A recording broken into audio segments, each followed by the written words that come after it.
in this amazing, beautiful world of ours.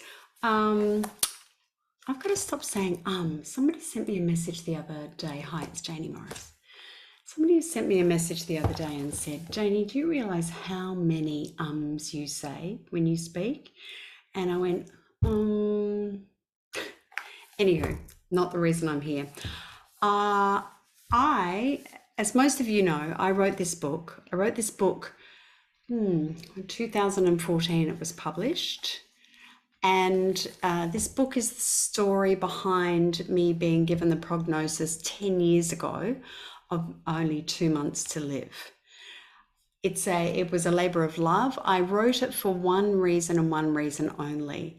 I wrote it for anybody else who has not been feeling that great and has made excuses for why they haven't been to see a health professional, or why they don't need to change up their health lifestyle routine, or just ignoring various symptoms or ailments that they might have. They're the ones that I wrote this for, because that's what I did for 10 years leading up to that moment when I was given that prognosis. And I wrote it so that hopefully it would ignite within them to get checked, to get something done. So on the eve of the 10th anniversary in May 2012 of that prognosis, which clearly I was only given 2 months to live. So I've had 9 years and, do the math, Jaynie, 10 months. I've had an extra 9 years and 10 months, which I'm very grateful for. So it was suggested to me the other day that perhaps I start reading some of the book to give you an insight to what it is. And so that's what I'm doing right now. So sit back and relax if you're interested. I'm going to read you two things. First of all, I'm going to read to you what I wrote at the beginning of this book. As you start your glimpse into my story, I would like to dedicate it to the people who, through their just being in my life, have contributed to who I am today. My mother, who I have always strived to make proud, and at the same time never been complacent, with the strength, courage, and eternal optimist attitude she taught me to have. My two sons, Benjamin and Nathan, who teach me often in their own ways that life and love may not always be easy. However, at the end of every day, my love for them is, and it is unwavering.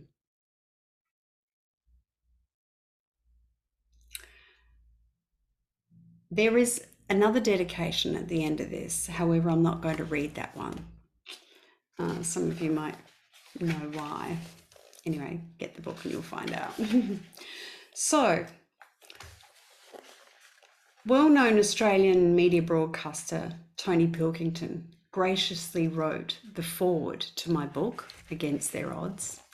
And I'm going to read that to you because I was very touched by what he had to say, but I thought also what he had to say gave hope to a lot of our readers. Jaynie's struggle is one many of us face. She was very ill and things were not getting a whole lot better fast. At one point, I suspect there was some doubt that she would even make it. Importantly, however, she was not afraid to challenge and question the doctor's diagnosis.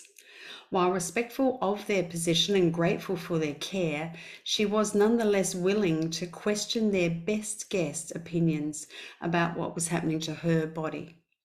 That kind of resolve to follow your own basic instincts takes courage and a powerful self-belief when, despite all the best professional advice, she just knew that something is not right here. She rejected the medical notion that a liver transplant was more or less inevitable and risked the criticism that she was a nutter, that she was in denial, and that she was afraid to face the truth. Her attitude to her life-threatening dilemma was, I believe, a powerful influence in her recovery and her ultimate survival. I have known Jaynie for more years than either of us would wish to admit, and have always been impressed by her energy, her sincerity, and her creative drive. It has always been very appealing, and coupled with an approach that was never critical or judgmental of others. Well, that is an absolute rarity in the dog-eat-dog world of media, public relations, and advertising. She is somebody I'm pleased to call a friend and somebody I trust completely. I believe her story is significant because it reaffirms that as a patient, you need not to automatically become a victim, a case number, somebody with limited options, limited lifestyle choices that lessen your enjoyment of life and indeed your opportunities in all areas of life. In short, I believe Jaynie's story encourages all of us to have the courage and the confidence to follow our inner feelings, to maybe take others with us, and to not be afraid to share the journey. Her story is extraordinary, one of winning against the odds and of overcoming some pretty ugly predictions, whilst in the process become a wonderful example of what can be achieved with daring and guts. Recently, she celebrated her life and her battle with others, and it is a wonderful future for all who live with hope. Tony Pilkington, 50 years a radio broadcaster, and he is Central District Football Club tragic and member of the Australian Commercial Radio Hall of Fame. I'll end today's reading of Against Their Odds with my prologue. I didn't want to die. Not here, not there, not anywhere. I had already experienced death, and it was crushingly heartbreaking, not so much for those who had passed away, rather for those left behind to deal with the pain, the loss, and maybe the guilt. I kept telling myself, everyone feels this way, don't they? Even when they are just thinking about death itself. It's not just me, not here, today. I hadn't been all that interested in death, except that now my own imminent passing was of new interest to me. It was so close I could see it, and it was darker than I could have ever imagined. It wasn't so much my life after death that concerned me, rather my life before death that became my urgent focus.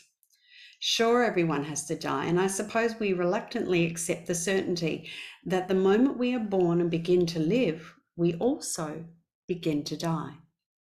However, we tend to push the thought way back into the subconscious, where it is too hard to find among the jumble of life. Midst things like families and jobs and holidays, we kind of live in the dash. That space on the headstones in those sad and lonely places called cemeteries.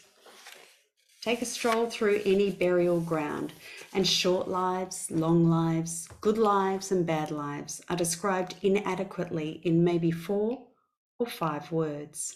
Here lies Mary Smith, 1941 to 2013. Somewhere between 1941 and 2013, a life was lived in the dash. I was realizing that I hadn't truly valued my life for what it was, and I certainly didn't value my health as much as I should have until I got very mysteriously ill. Now that I have been given a choice to reflect on my time so far, it has been like one of those colourful ribbon-like roads skirting the Mediterranean on the Italian Riviera. There are lots of tunnels, some long, some short, with sunlit open spaces of varying length between them, for which the darkness leaves one dazzled and unprepared. Life's experiences are like that. I was realizing that we all seem to be unprepared for what we get in that lucky dip of life, yet wondering, always wondering, and hoping, always hoping, that the feeling we have is not permanent. When that brutal and sometimes messy thing called reality turned up at my doorstep, I wondered too. I kept thinking, why is it that Mother Nature in her indifference makes no distinction between people? So it is in that dash between the time we are born and the time we die, where we live, where we grow up, hopefully, before we grow old, where we form those friendships that sustain us through the good times and the bad, where we hurt and are healed, where we learn to love and be loved, and where we learn to deal with living. I had to face my own death, not knowing when it might come. Every day was a constant battle. I just didn't know what was in store, and I wondered every day if I could get through this crisis. Yet I did, when I decided to focus on my hopes and not my fears. So that's the beginning of my book that I wrote in 2014, which is about to be re-released with a couple of extra chapters, but also some editing, because there's some things in there that don't need to be in there anymore. And I hope you've enjoyed that little reading of that. I think I quite enjoyed bringing that to you, so I might even read a couple of other chapters in some other episodes coming up. Anyway, it's available. The book is available from my website, jayniemorris.com, certainly in ebook form as well, and audio. If you like to listen to books as well, it's all available from my website. And I enjoyed bringing that to you. So wherever you are in this beautiful, amazing world of ours, I hope you have an absolutely fabulous day. And thanks for listening.